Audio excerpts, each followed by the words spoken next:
अभिजित दिपके यांनी बीजेपीच्या अशा दुखत्या रगवर नसावर पाय ठेवलेला आहे की त्यामुळे आहे ना बीजेपी पूर्ण तिलमिलून गेलेली आहे. आणि कंगना रनौत हे बिनडोक बाईला उभं करून दिलेलं आहे आणि ती सरळ अभिजित दिपकेला इंग्लिश त्याची बरोबर नाही म्हणून त्याला डिवचण्याचा प्रयत्न करते. तर कंगनाबाई शुद्ध मराठीमधून 10वी पर्यंत शिक्षण झालेला मुलगा, त्यानंतर 11वी ते 12वी पर्यंत शिक्षण जे झालेलं आहे CBSE मधून झालेलं आहे अभिजित दिपकेचं. त्यानंतर पत्रकारिताचाही त्याच्याकडे डिप्लोमा आहे. त्यानंतर अमेरिकेची बोस्टन युनिव्हर्सिटी इथून त्यांनी पदवी घेतलेली आहे. त्याचबरोबर मास्टर पोस्ट ग्रॅज्युएशन ही पण पदवी अभिजित दिपके जवळ आहे.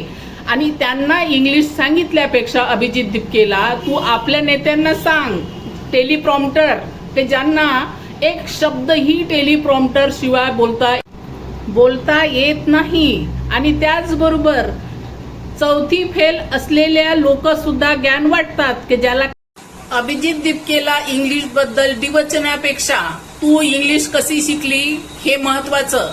ऋतिक रोशन सोबत इंग्लिश शिकलेली बाई आणि आम्हाला काय सांगणार. आता आम्हाला कोणाच्या पर्सनल गोष्टीत काही इंटरेस्ट नाही असतो, पण जेव्हा तू आंबेडकरवादी नेत्यांच्या मागे जर लागली तर तुझी हिस्ट्री पूर्ण बाहेर निघणार. तू इंग्लिश कशी शिकली, 8वी फेल बाई, ते महत्वाचं. दुसऱ्याला अभिजित दिपकेच्या मागे लागू नको. स्मृती इराणी ही तशीच लागलेली होती, तिची काय अवस्था झाली हे विसरू नको.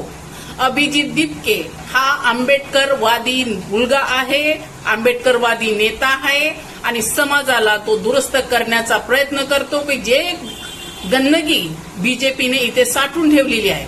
आणि राहिली इंग्लिशची गोष्ट तर तुझ्या ज्या 4थी फेल नेते आहे त्यांना शिकव इंग्लिश आणि तू पण माणुसकी अगोदर शिक.